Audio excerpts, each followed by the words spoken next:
Everyone, कैसे हैं आप सब। मैं हूं अभी Gauri and you are watching back to Torah. तो ये हैं हमारे कुछ प्रीवियस रिकॉर्डेड लेक्चर्स में से कुछ शॉर्ट क्लिप। तो आइए आज की वीडियो देखते हैं। Okay, the next is our parsha. Parsha by Asad Khan. और हमारा इस दफा का जो है it's a dual parsha, parsha Tazria and Metzora. और ये फोर्थ और फिफ्थ पोर्शन है from the book of Leviticus. The parsha basically इसकी जो इंसाइट है वो ये है, इंसाइट तो भाई देंगे, बट जो उसका ओवरऑल ये है कि it talks about the ritual impurities caused by child birth and some bodily discharges. और दूसरा ये कि जो स्किन डिजीज होती हैं, खासतौर पे लेप्रेसी और अदर स्किन डिजीजेस, उससे रिलेटेड जो उसकी आइडेंटिफिकेशन से रिलेटेड जो प्रोटोकॉल्स हैं, उसको आइडेंटिफाई कैसे करना है और फिर उसकी रिमीडिएशन कैसे है, उससे रिलेटेड ये सारी बातें इस वार्षा में हैं। आप लोगों ने पढ़ी भी होंगी जरूर, और इसकी फर्दर इंसाइट जो है वो असद भाई से लेते हैं। भाई प्लीज। Thank you. आप जीते रहे। आप सबको शबाद चलो। बात चलो। चलो भाई। शबाश शलोम भाई। तो आज मैं वैसे ही सारू को कह रहा था कि ना आज हमारे ना बड़े बच्चों का ना स्टोरी टाइम है। हमें भी तो कहानी सुननी चाहिए ना। तो सिर्फ बच्चे ही तो कहानियां नहीं सुन सकते, हमें भी शौक है कहानियां सुनने का। तो आज हमारा जो थोड़ा पोर्शन है वो हमारा स्टोरी टाइम भी है। Hopefully you will like the story. So जैसा कि ओसी ने ये बता दिया कि आज हमारे ड्यूल पार्श है, दो होते हैं, ताजरिया और मजोरा।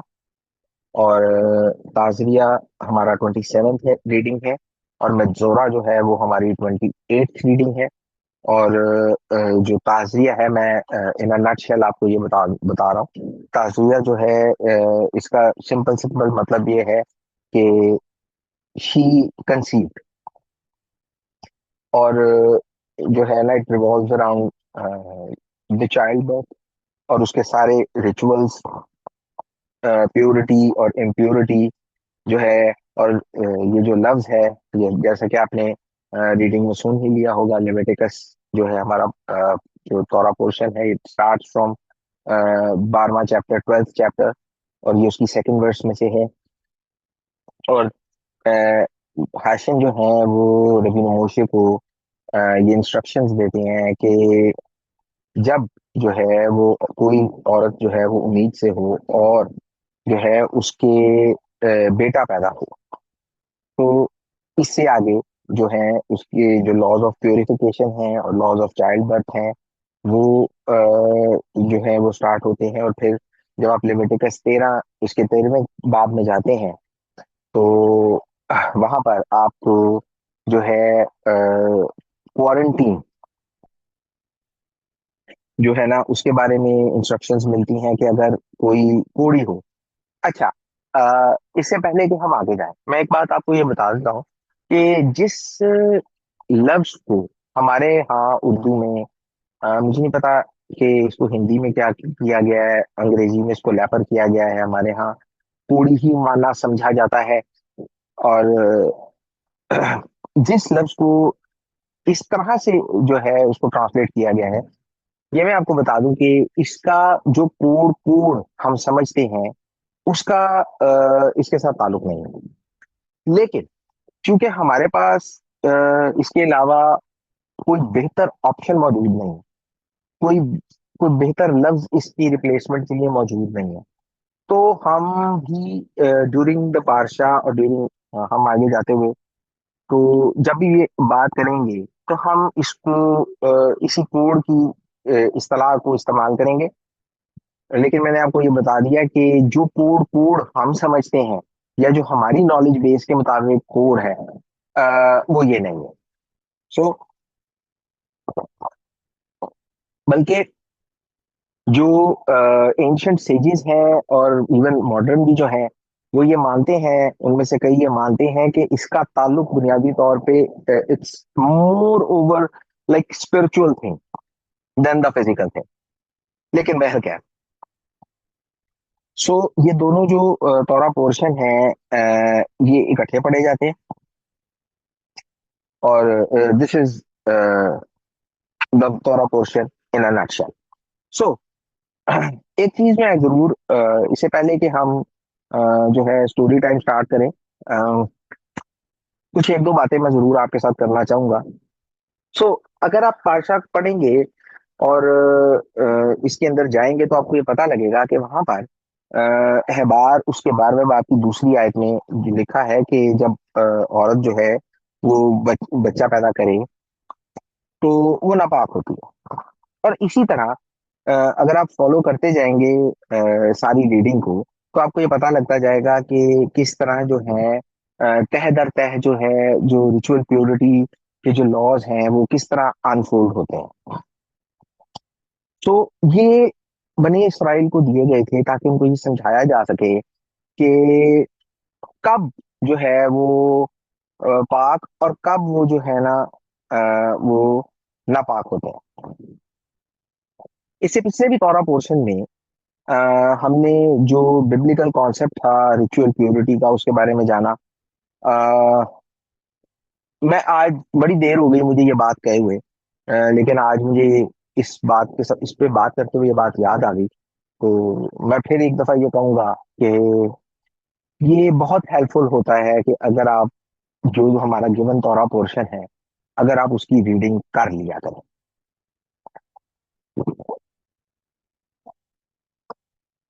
ये इसलिए जरूरी होता है कि समटाइम्स हम बहुत क्विकली किसी चीज के ऊपर से जो है ना वो गुजर रहे होते हैं। तो जब अगर आपने तौरा पोर्शन को रीड किया होगा तो आपको कम से कम ये पता होगा कि जो बात की जा रही है इसका ताल्लुक टेक्स्ट के अंदर किस बात के साथ है। अगर आप तौरा पोर्शन रीड नहीं करेंगे, इसको आप ऐसी अपना होमवर्क समझ लें। अगर आप उसे रीड नहीं करेंगे तो हमारे पास टाइम ड्यूरेशन कम होता है, और उस कम टाइम ड्यूरेशन के अंदर हमने बड़ी तेजी से आगे जाना होता है।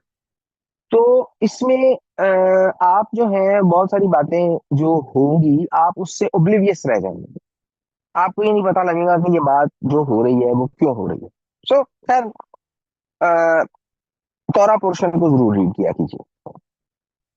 बहरहाल,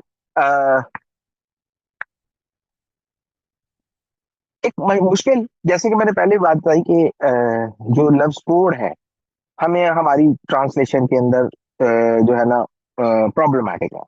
एक और चीज बहुत बड़ी जो है ना वो प्रॉब्लम है, और वो है पाक और नापाक, clean and unclean. So clean जो है वो तहूर, और अनक्लीन जो है वो तमे। और प्रॉब्लम यहाँ आ जाती है कि जब हम अंग्रेजी में इसको क्लीन अनक्लीन या पाक नापाक कहते हैं, तो बहुत दफा ऐसा होता है कि लगता है कि ये ऐसे इम्प्लाई कर रहा है कि लाइक समथिंग डर्टी,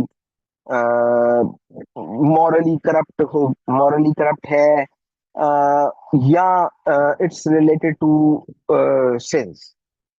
हाँ, clean and unclean sometimes are related to sins, लेकिन बहुत केसेस में ऐसा नहीं है।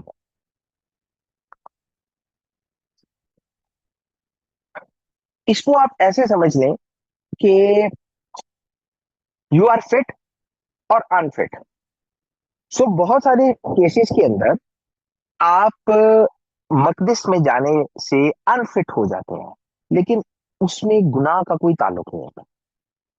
हो सकता है आप किसी ऐसे सिचुएशन में से गुजरे हो सकता है किसी कोई ऐसे सर्कमस्टांसेस आए हों जिनकी वजह से जो है आप अनफिट हो गए।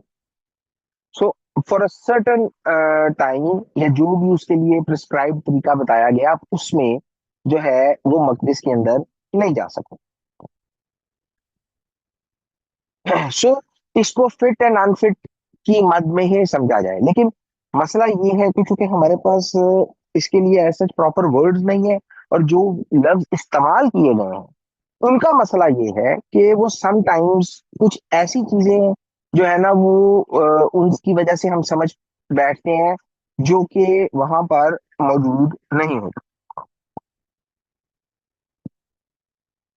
सो एक एक और मैटर मैं जरूर डिस्कस करता हुआ जाऊंगा, और वो ये है कि the sin of child birth. So अगर आप अहबार 12वें बाब की छठी आयत पढ़ेंगे, तो आपको ये मालूम पड़ेगा कि वहां पर एक प्रिस्क्राइब्ड सैक्रिफाइस के बारे में जो है ना बताया गया है, और ये कहा गया है कि जब माँ जो है उसके जो डेज ऑफ प्योरिफिकेशन है, जो तहारत के दिन हैं, वो पूरे हो जाते हैं, तो वो दोबारा जो है ना वो मकदिस में आती है, और फिर उसके लिए एक प्रिस्क्राइब्ड सैक्रिफिशियल सर्विस जो है वो होती है, वो रिक्वायर्ड होती है उसके लिए।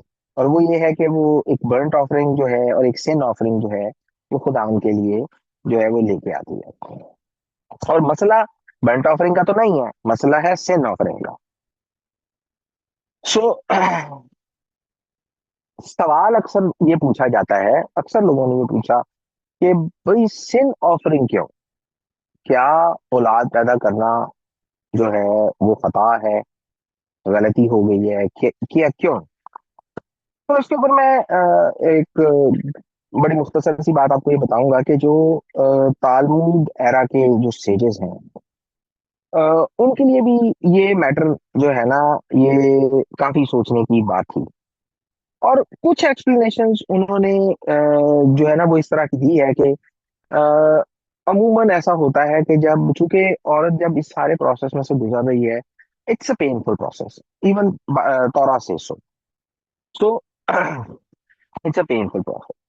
तो जब वो इस सारे प्रोसेस में से गुजरती है, तो मोस्ट प्रोबेबली कभी ना कभी उसके मुंह से कुछ ऐसा निकल जाता है जो कि ना खता का सबब होता है। कुछ कोई बात उसके मुंह से ऐसी निकल जाती है जिसके लिए जो है ना अ, उसको ये खता की कुर्बानी गुजारनी पड़ती है। कुछ सोच ऐसी हो सकती है, इस सारे पेनफुल प्रोसेस में कोई अमल ऐसा हो सकता है जिसकी वजह से जो है ना वो खताकार ठहरती हो। सो इसलिए वो ये सजेस्ट करते हैं कि इसलिए जो है ना ये चीज कही गई थी कि वो जो है ना खता की जो है वो कुर्बानी जो है वो लेके आए।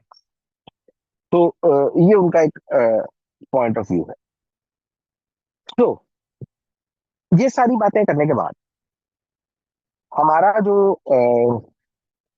जिस चीज पे आज हम गौर करेंगे, वो जैसे मैंने पहले तो आपको कहा कि आज हमारा स्टोरी टाइम है, तो विल गो इनटू दैट। लेकिन अहबार उसका 13वां बाब, उसकी दूसरी आयत, अगर कोई मेरी प्लीज हेल्प कर सके इसको पढ़ने में।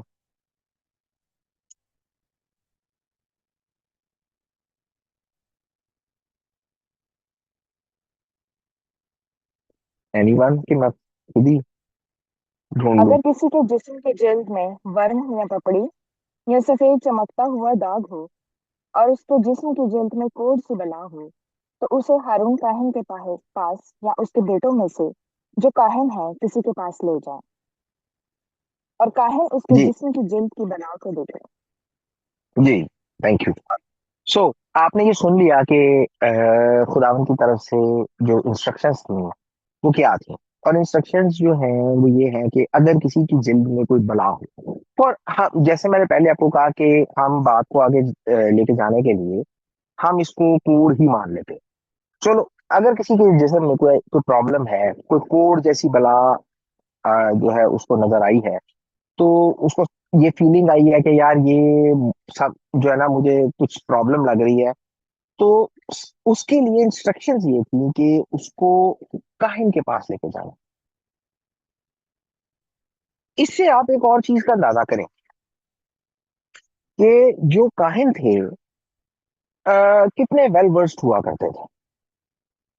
ये नहीं कहा गया कि पहले उसको डॉक्टर के पास लेके जाना, डॉक्टर उसको कुछ सजेशन देगा, सजेस्ट करके तो फिर उसको जो है ना जो दूसरे तीसरे स्टेप में कहीं काहिन के पास लेके जाना। उसके लिए पहली इंस्ट्रक्शन ही ये थी कि उसको काहिन के पास लेके जाना। तो आप पॉसिबली आप ये इमेजिन कर सकते हैं कि जो काहिन इन मामलात को देखते होंगे, ठीक है, उनका नॉलेज इन चीजों के बारे में कैसा होगा, और वो कितने तो सीखे हुए लोग होंगे। सो बहरहाल इंस्ट्रक्शंस ये थी कि अगर किसी को जिल्म में मसला हो तो वो काहिन के पास जाए। और काहिन जो थे वो उसके पाक और नापाक की जो सूरत हाल थी वो उसके बारे में फैसला सुनाते थे। अब सूरत हाल चाहे घर में हो, सूरत हाल चाहे कपड़े में हो, या फिर इंसान की जिल्द में हो, इसके ऊपर जो फैसला है, जो जजमेंट है, वो सिर्फ काहिन पास कर सकता है। ये अथॉरिटी उसी के पास है कि वो इसके बारे में ये फैसला करे कि ये घर या कपड़ा या इंसान की जिल्द व्हाट्सोएवर, ये जो भी चीज उसके सामने लाई गई है, इसके अंदर जो बला है, उस बला के पाक और नापाक के रेफरेंस में जो जजमेंट है वो काहिन के पास।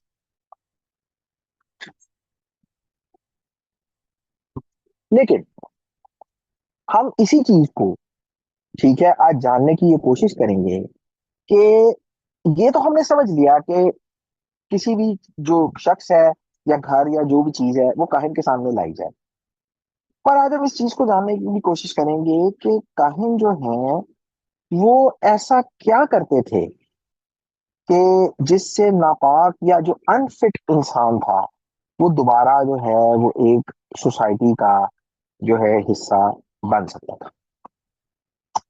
और इसी के लिए हम एक कहानी की तरफ जाएंगे, हम एक कहानी सुनेंगे, स्टोरी टाइम होगा, और हम उसी से ये जानने की कोशिश करेंगे कि ये जो सारी बात की गई है ये इसमें हमारे लिए क्या हदायत जो है वो छुपी हुई है, और हम उसी को अपने लिए बाहर निकालने की कोशिश करेंगे। सो बेगम साहबा, अगर आप ये रेफरेंस पढ़ सकें, दूसरा सलातीन उसका 5वां बाब, उसकी पहली 16 आयत, लंबा रेफरेंस है। हम जरा कहानी सुनेंगे आपसे, तो प्लीज अगर आप हमारी मदद कर सकें, या कोई भी कर और सकता है, शाह लेकिन जी जी मैं प्लीज। पढ़ रही। और शाह एराम के लश्कर का सरदार नुमान अपने आका का नजदीक मुअज़्ज़ज़ और मुकर्रम शख्स था, लेकिन खुदावंद ने उसके वसीले से आराम को फतह बख्शी थी। वो जबरदस्त सूरमा भी था, लेकिन कोड़ी था। और अरामी दल बांध कर निकले थे और इसराइल के मुल्क में से एक छोटी लड़की को असीर कर ले आए थे। वो नुमान की बीवी की खिदमत करती थी।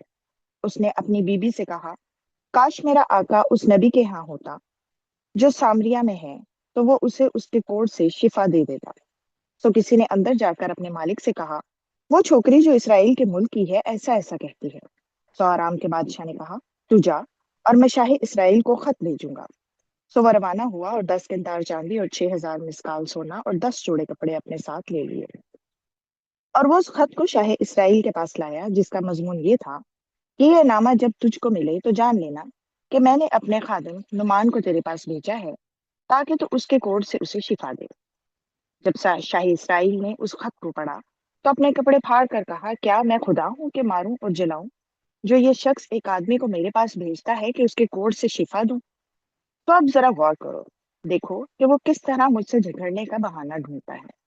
जब मर्द खुदा अलीशा ने सुना कि शाही इसराइल ने अपने कपड़े फाड़े, तो बादशाह को कहला भेजा कि तूने अपने कपड़े क्यों फाड़े।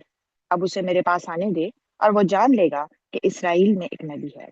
सो नुमान अपने घोड़ों और रथों समेत आया और अलीशा के घर के दरवाजे पर खड़ा हुआ। और अलीशा ने कासिद की मार्फत कहला भेजा, जा और यरदन में 7 बार गोता मार, तो तेरा जिस्म फिर बहाल हो जाएगा और तू पाक साफ हो जाएगा। पर नुमान नाराज होकर चला गया और कहने लगा, मुझे गुमान था कि वो निकल कर जरूर मेरे पास आएगा और खड़ा होकर खुदावंद अपने खुदा से दुआ करेगा और उस जगह के ऊपर अपना हाथ इधर उधर हिलाकर कोड़ी को शिफा देगा। क्या दमिश्क के दरिया अबाना और फरफर इसराइल की सब नदियों से बढ़कर नहीं है? क्या मैं उनमें नहा कर पाक साफ नहीं हो सकता? सो वो मुड़ा और बड़े कहर में चला गया। तब उसके मुलाजिम पास आकर उससे यूं कहने लगे, ए हमारे बाप, अगर वो नबी कोई बड़ा काम करने का हुक्म तुझे देता तो क्या तू उसे ना करता? बस जब वो तुझसे कहता है कि नहा ले और पाक साफ हो जा, तो कितना ज्यादा उसे मानना चाहिए। तब उसने उतरकर मर्द खुदा के कहने के मुताबिक यरदन में 7 गोते मारे और उसका जिस्म छोटे बच्चे के जिस्म की मानित हो गया। और वो पाक साफ हुआ। फिर वो अपने जलों के सब लोगों समेत मर्द खुदा के पास लौटा और उसके सामने खड़ा हुआ और कहने लगा कि देख, अब मैंने जान लिया कि इसराइल को छोड़कर और कहीं रोए जमीन पर कोई खुदा नहीं। इसलिए अब कर्म फरमा कर अपने खादम का हदिया कबूल कर। लेकिन उसने जवाब दिया, खुदावन की हयात की कसम जिसके आगे मैं खड़ा हूं, मैं कुछ नहीं लूंगा। उसने उससे बहुत इसरार किया कि ले, पर उसने इनकार किया। 16 तक। Thank you. तो कहानी आप लोगों ने जो है वो सुन ली। So very famous character. ये कहानी हमने बचपन से आज तक सुनी है, बहुत दफा सुनी है, बार बार सुनी है। सो नुमान जो है वो शाह आराम के, कहानी हमें ये बता रही है कि नुमान जो है वो शाह आराम का खास आदमी। लेकिन उस खास आदमी के साथ एक प्रॉब्लम ये है कि वो कोढ़ी है। सो मैं फिर ये बात पॉइंट करूंगा कि हम इसको ऐसे ही कोड मान के चलेंगे। अच्छा, अब वो कोढ़ी है। अब इस कहानी में बहुत सारी बातें जो हैं वो हमारी हिदायत के लिए की गई हैं। इसमें एक बात यह है कि खुदावन ने उसके वसीले से जो है वो आराम को फतह दी थी। अब हम ये जानने की कोशिश करेंगे कि जो नुमान के साथ जो इशू क्रिएट हुआ उसकी प्रोबेबल कॉजेज क्या हो सकती हैं, और फिर हम आगे बढ़ते हुए जो है इसके सोल्यूशन की तरफ जाएंगे। सो खुद लिखा है कि खुदावन ने उसके वसीले से आराम को फतह दी है। सो ये बात आप जान लें कि वो जो भी था वो एक प्रोमिनेंट फिगर था। ही was a celebrated war hero. He was a war hero. और अ, ये कहना स्टिल इवन आज के दिन में भी और पीछे एंशियंट हिस्ट्री में भी जो वॉर हीरोज थे, अगर आपने तारीख पढ़ी है और आप तारीख से थोड़ा सा वाकिफ है तो आपको ये पता होगा कि वो बहुत ज्यादा सेलिब्रेटेड लोग हुआ करते थे। इसकी एक बड़ी मिसाल हमें जनाब दाऊद और साउल बादशाह की जिंदगी में मिलती है। और आपको ये पता है कि जब लोगों ने बुजुर्ग दाऊद को सेलिब्रेट करना शुरू किया था after his victory over Goliath, तो आपको ये पता है कि उन्होंने क्या कहा था। और जिस कहने की वजह से जो है ना वो जो डेविडिक डायनेस्टी थी और जो साउल का खानदान था उसके दरमियान एक बहुत संजीदा किस्म का कॉन्फ्लिक्ट जो है वो स्टार्ट हो गया था। लेकिन बहरहाल हमें ये तौरा से भी मिसाल मिलती है कि वो सेलिब्रेटेड लोग हुआ करते थे। तो कमोबेश आप यही समझ लें कि नुमान जो है वो अपने मुल्क में एक बहुत सेलिब्रेटेड करेक्टर था। इसके ऊपर एक रिवायत की जाती है कि नुमान, जब ये कहा जाता है ना कि खुदावन उसके वसीला से फतह बख्शी थी, तो ये कहा जाता है, ये रिवायत की जाती है कि नुमान एक्चुअली वो शख्स था जिसने अखियम को जंग में तीर मारा था। तो अगर तो आप में से कितनों को ये पता है कि ये अखियम को जंग में तीर लगने का क्या वाकया है? ऑनेस्टली मुझे बताइए। अगर तो आपको पता है तो मैं इसको नहीं छेड़ूंगा, वरना मैं इसको 1 मिनट में आपको डिस्क्राइब कर दूंगा।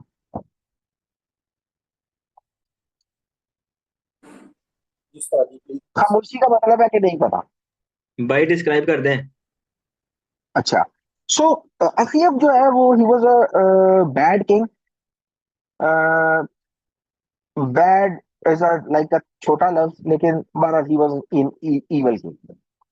तो उसने जो है वो काफी ज्यादा प्रॉब्लम्स जो है वो क्रिएट करना शुरू की थी।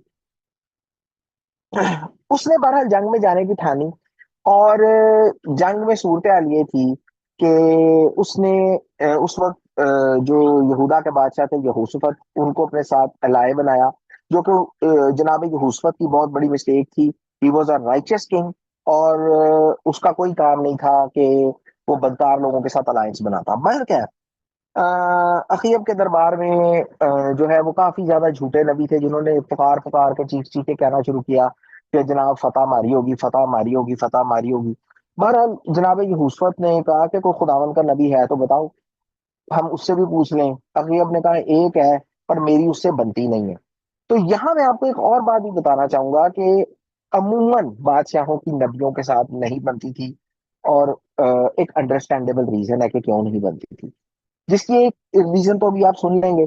और एक आपको कहानी में पता लगी है कि शाह इसराइल जो है उसका रवैया जो था, नमा जो शाह आराम का खत पढ़ने के बाद क्या हुआ था और क्यों हुआ था, क्योंकि बादशाहों की नबियों के साथ जो है ना वो कोई अच्छे टर्म्स, उनके दोस्ताना टर्म्स नहीं थे।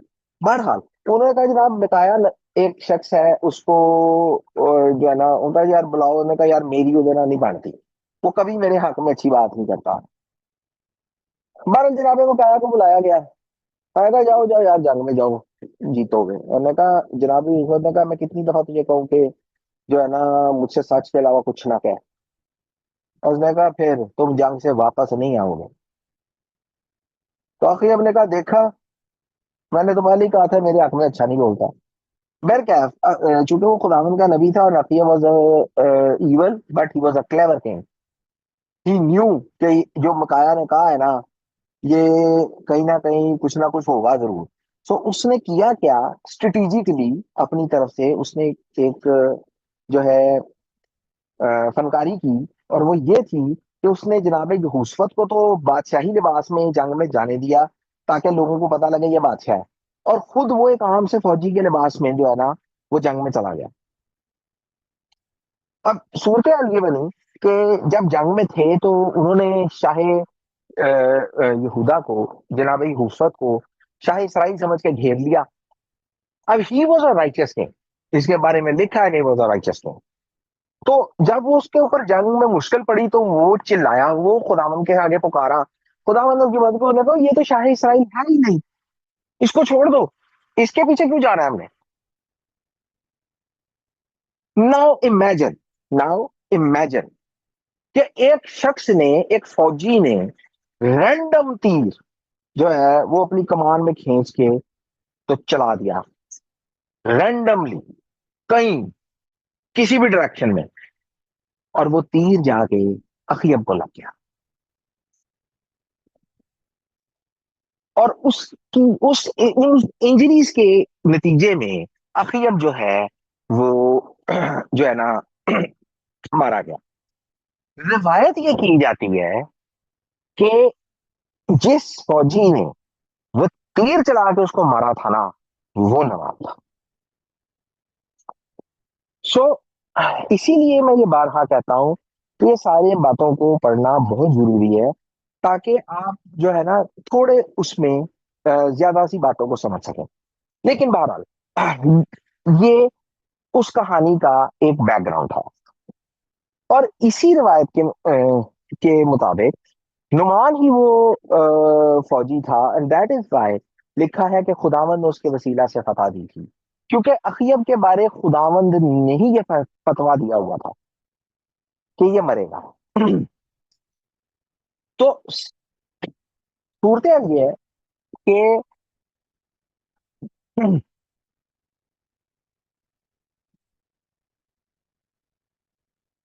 जमाने कदीम में इवन हमारे बहुत सारे भाई हैं जो चेस खेलते हैं, और चेस में आप जो है ना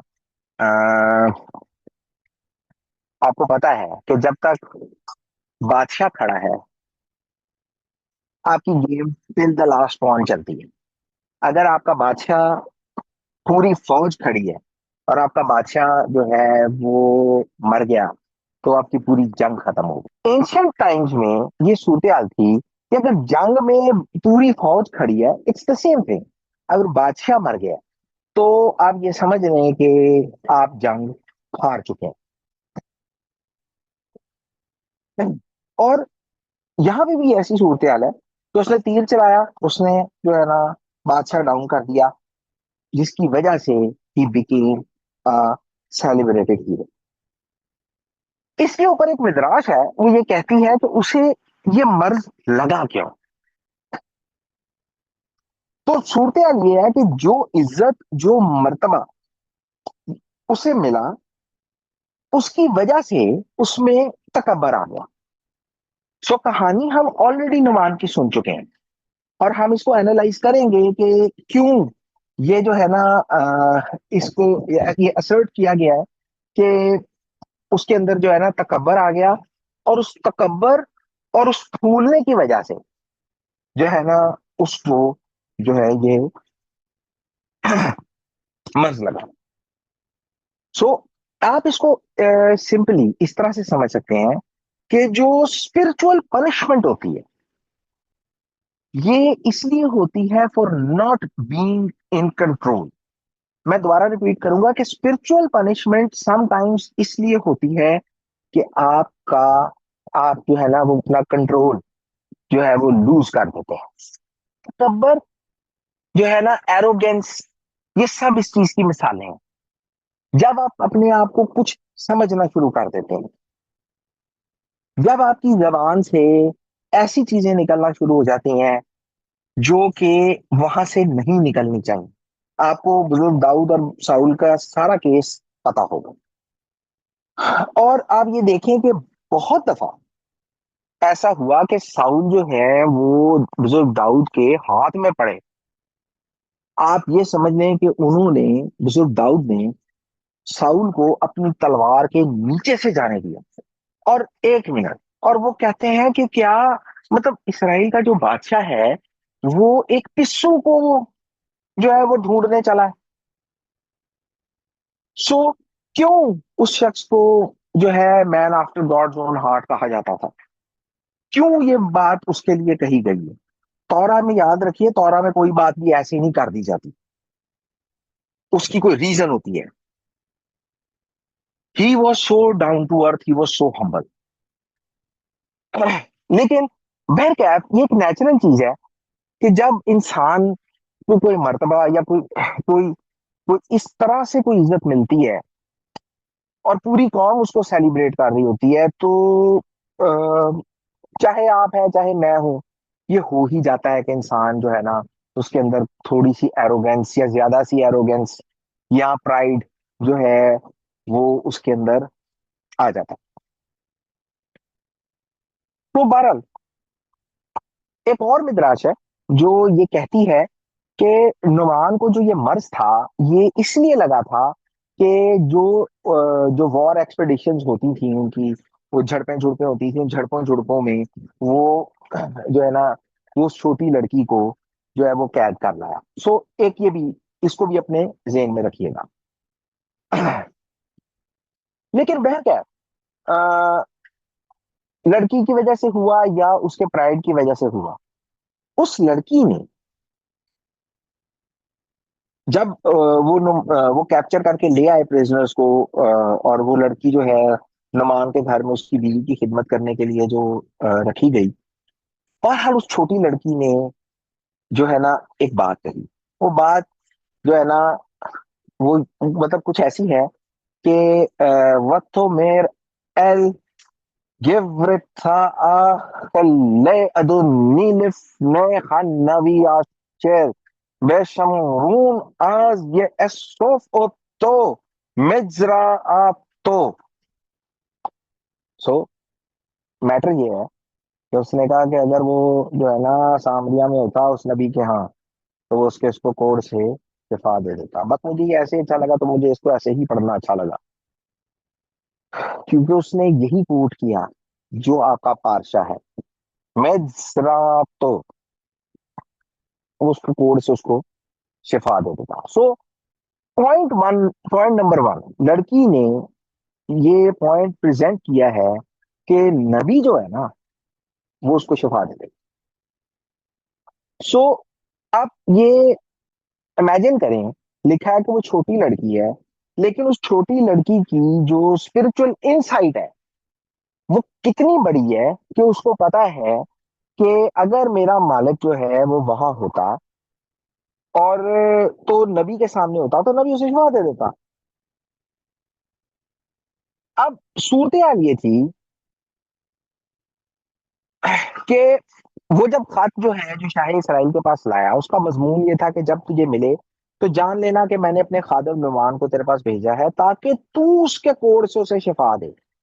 अब शाह आराम तो क्या जाने कि क्या, कौन शिफा देगा, कैसे शिफा देगा, and how does it work. So politically उसने जो है ना खत को उसी तरह जो उसकी पॉलिटिकल जबान है उसने वो लिख के ना उसे दे दिया। बादशाह ने बादशाह को खत लिख दिया और बादशाह ने कहा भाई तू उसको शिफा दे। तो कहा भाई बादशाह के अंडर तो सारा मुल्क होता है, जो भी जहां से भी होगा, जिस वैद तबीब को बुलाना है, जिस तरह भी उन्होंने करना है, और जो भी झाड़ फूंक करनी है, what so ever he doesn't know. लेकिन बहरहाल उसने कहा भाई इसके लिए ना कोई अरेंजमेंट बना और इसको जो है ना शिफा दे।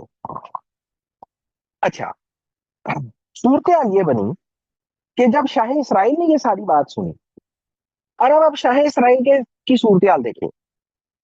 एक छोटी लड़की दूसरे मुल्क में जाके बतौर गुलाम बन के कैद होके अपनी मालकन को अपने मालक के बारे में ये बताने की कोशिश कर रही है कि अगर वो नबी के यहाँ होता तो नबी उसको शफा देता। और शाह इसराइल की सूरत हाल चेक करें कि जब उसने उस खत को पढ़ा तो उसने अपने कपड़े फाड़े और कहा कि क्या मैं खुदा हूं कि मारूं और जलाऊं, कि जो शख्स एक आदमी को मेरे पास भेजता है उसको कोड़ से शिफा दो।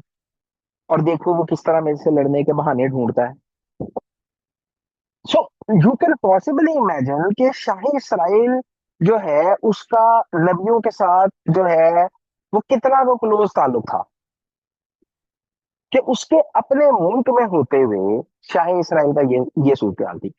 अब शाही इसराइल क्या सोच रहा है, जो आजकल हम सारे सोच रहे हैं, क्योंकि जैसा इंसान मतलब हम उसी तरह की सिनेरियो में सोच रहे होते हैं ना। उसने कहा नहीं भाई साजिश है, साजिश है, शाह राम तो मुझसे लड़ने का बहाना ढूंढ रहा है, ये साजिश है, साजिश है।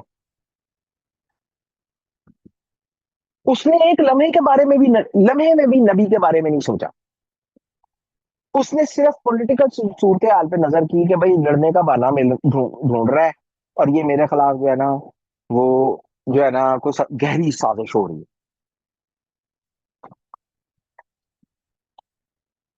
पर सूरत हाल ये थी कि जब मर्द खुदा अलीशा ने ये बात सुनी तो नबी का भी एक रिस्पॉन्स था इस सारे रेफरेंस के ऊपर। और जब बुजुर्ग अलीशा ने ये बात सुनी तो उन्होंने कहा कि तूने अपने कपड़े क्यों फाड़े भाई, क्योंकि बादशाह का कपड़े फाड़ना जो है ना ये को अच्छी बात नहीं मानी जाती, अच्छी बात समझी नहीं जाती थी। उन्होंने कहा मेरे पास भेज, मेरे पास आने दो, और वो जान लेगा कि इसराइल में एक नबी है। अब जब बादशाह ने बात सुनी होगी तो बादशाह तो उन्होंने कहा चलो मेरे सिर से बला उतरी। अब नबी जाने, अलीशा जाने, नुमान जाने, अरामी लश्कर जाने, ठीक है ना, वो सारे कहा मेरे सिर से प्रॉब्लम गई। सो नबी की बात सुनने के बाद बादशाह ने जो है नुमान को नबी की तरफ डाइवर्ट कर दिया और लिखा है कि भाई नुमान जो है वो अपने घोड़ों रथों समेत आया, अलीशा के घर के दरवाजे पर खड़ा हुआ। और अलीशा ने जो है ना एक कासिद, जनाबे अलीशा ने बाहर भी आना जो है ना को मुनासिब नहीं समझा। उन्होंने एक जो है ना मैसेंजर के थ्रू उसको मैसेज दे दिया, जा यरदन में 7 बार गोता मार, तेरी प्रॉब्लम दूर हो जाएगी। अब यहां पर इस बात पे गौर कीजिए, जो बात मैं ऑलरेडी पीछे कर चुका हूं, कि कैसे हम ये जो है ना अंदाजा लगा रहे हैं कि नुमान जो है उसके अंदर गरूर आ गया था, नुमान के अंदर जो है एरोगेंस आ गई थी। और उस गरूर और उस एरोगेंस की वजह से जो हमारे अंदर भी आता है, नुमान जो है वो ये चीज सफर कर रहा था। कैसे जो है एंशियंट सेजेस ने इसका अंदाजा लगाया था, सुने। अब जब ये सारी बात उसने सुनी, उसने अपने मर्ज का इलाज भी पा लिया, उसको सोल्यूशन बता दिया गया कि भाई ये कर लो तो तुम ठीक हो जाओगे। और सोल्यूशन सुनने के बाद जो है सूरत हाल क्या हुई, लिखा है नुमान नाराज होकर चला गया। ये it it is the sign of pride. जो कि नुमान अपनी, इमेजिन नुमान को कोड है, चले कोड को कोड समझ लें, नुमान को कोड है एंड कोड जमाना कदीम के अंदर डेथ जो है ना, डेथ वारंट है, जिसको कोड हुआ he is dead. And think of it कि नुमान जो इस मर्ज से जूझ रहा है और उसको सोल्यूशन बताया गया, येट सुनने के बाद कि वो दौड़ा दौड़ा जाए और जाके अब इस प्रॉब्लम से जान छुड़ाए, he got angry. So pride एक ऐसी चीज है कि वो उस पे भी जो है ना ओवरकम कर गई, उसकी जरूरत पे ओवरकम कर गई। ये इतनी खतरनाक चीज होती है, इसीलिए तौरा ये इंस्ट्रक्ट करती है कि हलाकत से पहले तकब्बर आता है बंदे के अंदर। जो बंदा जो है ना उसमें तकब्बुर आ जाए, आप ये इमेजिन कर सकते हैं कि इस शख्स का डाउनफॉल जो है वो स्टार्ट हो चुका है।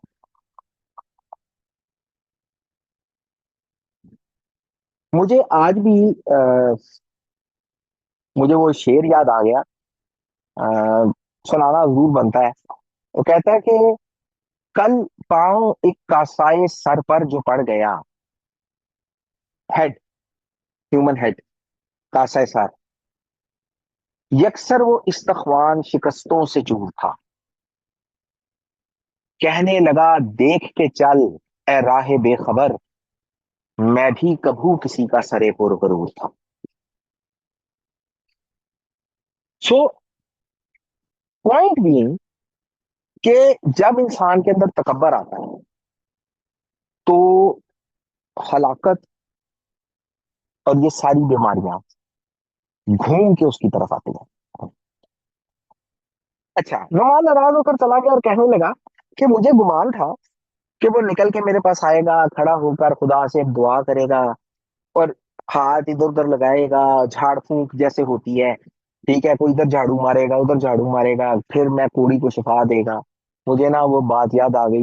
मैं एक दिन खड़ा तो मुझे ना एक भाई ने कहा, यार भाई मैं जरा सफर पे जा रहा हूँ, प्लीज दुआ कर दो। मैंने कहा यार खुदावंद ताला आपको सलामती से आपकी मंजिल मकसूद पर लेके जाए। कहता है यार वो तो ठीक है पर दुआ तो कर दो। तो ये मैं आपको मॉडर्न टाइम में, मॉडर्न डे में ये बात कर रहा हूँ कि हम हमारे इमेजिनेशन के अंदर दुआ की सूरत हाल बनी कुछ ऐसी हुई है कि जब तक कोई जोर से दरवाजे दीवारें हिल ना जाएं, ठीक है, कोई गरज बरस ना हो जाए, हम दुआ को तो दुआ ही नहीं समझते। हम इस बात को कभी दुआ ही नहीं समझते कि खुदावंद ताला आपको सलामती से लेके जाए। ये दुआ नहीं है। सो ये याद रखिएगा कि नमान की जो तवक्कुआत थी, नबी उन पे पूरा नहीं उतरा, क्योंकि नबी का जो रवैया था वो नुमान की तवक्कुआत से टोटल डिफरेंट था। नुमान जो नुमान सोच रहा था, नुमान अपनी जगह किसी कदरे वो अपनी जगह सही था, क्योंकि जिस तरह के इन्वायरमेंट्स में से वो होके आया था, जो चीजें उसने देखी थी, जो बुत प्रस्ताना माहौल उसने देखा था और जिस तरह से बुत प्रस्तों को इन चीजों से डील करते हुए देखा था, वो अपनी दानिश में शायद सही सोच रहा था। लेकिन यहाँ पर जो है वो खुदावंद ताला का नबी था और उसने वही करना था जो खुदावंद ताला ने कहना था। सो उसकी तवक्कुआत जो है वो नबी से मिलके उल्ट गई। और इसी तरह जो है ये मिदरास जो है ये कहती है कि उसमें तकब्बर आ गया था, और यही तकब्बर था कि वो नाराज हो गया, बावजूद कि उस वो इतनी बड़ी प्रॉब्लम को फेस कर रहा था। पर जो है ना, नुमान को एक दूसरा मशवरा मिला, और दूसरा मशवरा भी सुन लें। और दूसरा मशवरा था वह ये गशु अवदावदरू एल्ला वयो मेरुआ अविदम वार्गदोल आना वे lo ta aseve a ki amare lekha rekhaz हो।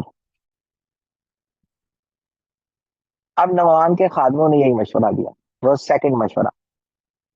नमान पहला मशवरा सुन के तो इतनी दूर आ गया था।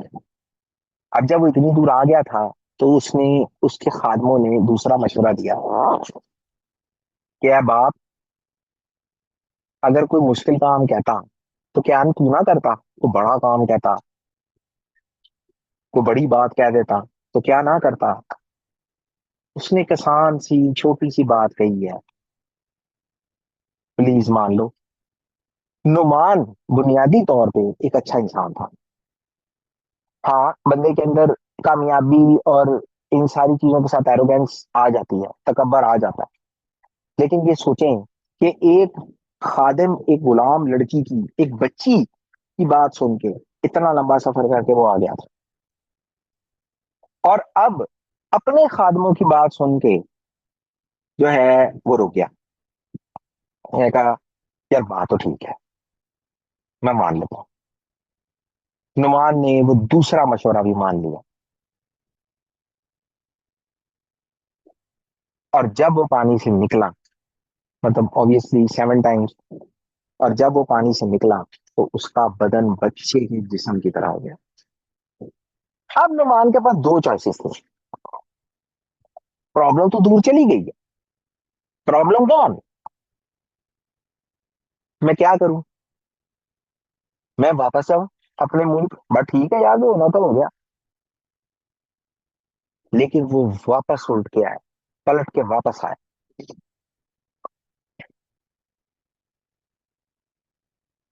अब जब वो वापस आया तो देर इज अनदर प्रॉब्लम। आप लोग सोच रहे होंगे यार अब तो सारा कुछ ठीक ठाक ठीक हो गया, अब कहाँ क्या प्रॉब्लम हो गई। जब वो वापस आया तो उसने नबी को दौलत ऑफर कर दी। अगेन उसने ऐसा ही देखा था।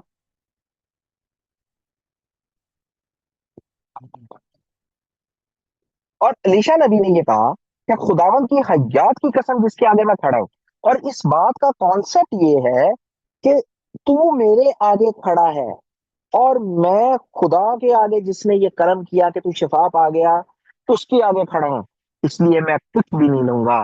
शिफा की कीमत नहीं ली जाती। किसी को याद है वो कौन सी चीजें हैं जिनकी पैसे नहीं लिए जाते?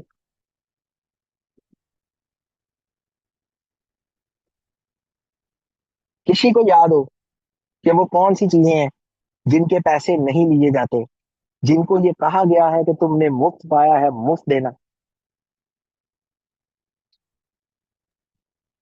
शिफा, हीलिंग। हाँ जी। हीलिंग है। तुम जाना, तुम कोड़ियों को शिफा देना, तुम जी। बदरू गिरफ्तारों को आजाद कराना, ठीक है ना, बीमारों को शिफा देना।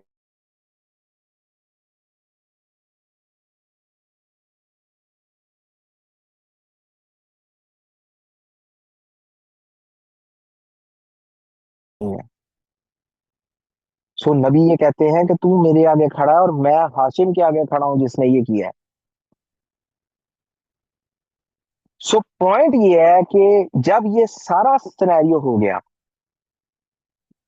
तो नुमान ये समझ गया था कि जो रूट ऑफ द प्रॉब्लम है वो कहाँ है। उसने कहा मैंने जान लिया कि इसराइल के अलावा कोई जहान में कोई खुदा नहीं है।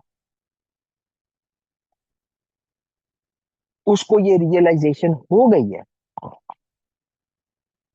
अगर तो कोड आपकी एरोगेंस, आपके प्राइड और लशों हारा की वजह से है, तो आपको इमीडिएटली तौबा और हलीमी का रास्ता इख्तियार करने की जरूरत है।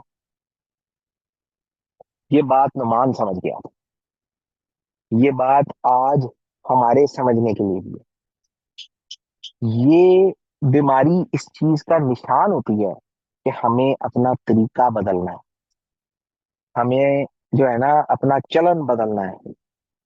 और इसीलिए हम काहिन के पास जाते हैं, और जब काहिन के पास जाते हैं तो काहिन ये पूछता है कि बता, तूने क्या किया है जो तू इस मुसीबत में गिरफ्तार हुआ।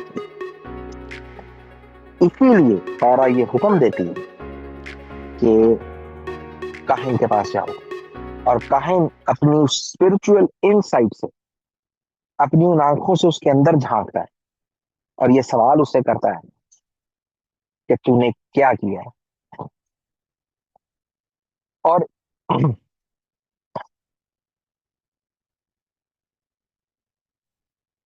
सेफर हायतजेरा, सेफर हायतजेरा बहुत मुश्किल सी किताब है, लेकिन बहरहाल एक नगेट आपको उसमें से देता हूँ।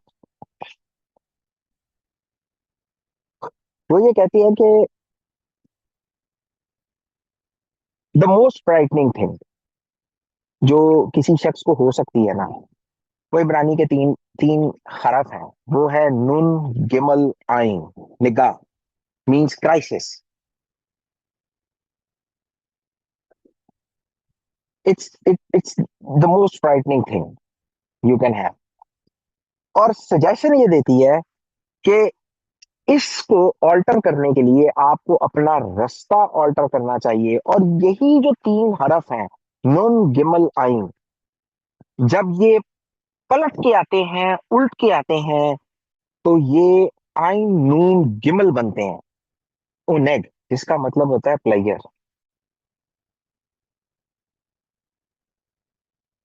और इसी के लिए, इसी को ऑल्टर करने के लिए इंसान को क्वारंटीन में जाना पड़ता है। जब आपको कोई ऐसी मुसीबत आए, you need to go in quarantine, ताकि आप अपना रास्ता बदलने के बारे सोच सकें। नमान ने भी यही किया था। और इसीलिए हर ऐसा शख्स जिसको ये बीमारी लाहक हो, उसके लिए तौरा की सजेशन, उसके लिए तौरा का जो मशवरा है, जो कोर्स ऑफ एक्शन है, तो ये है कि सबसे पहले उसे काहिन को दिखाए, और काहिन उसे ये पूछे कि तूने क्या किया है, और फिर उसको क्वारंटीन करे ताकि वो अपना रास्ता बदलने की सोचे। और उसी रास्ता बदलने से crisis can be turned into pleasure. तो बारी ताला हम सब के ऊपर ये दस्ते शफ़क़त रखे कि हम इन क्राइसिस को, जो कि सबकी जिंदगी में होते हैं, हम इन क्राइसिस को प्लेजर में तब्दील कर सकें बाय चेंजिंग आवर वेज। तो बारी ताला आप सबके साथ हो, हमेशा खुश रहें, सलामत रहें, and will see you in the next parsha. And hopefully आप पढ़ के आएंगे। जीते रहें, खुश रहें।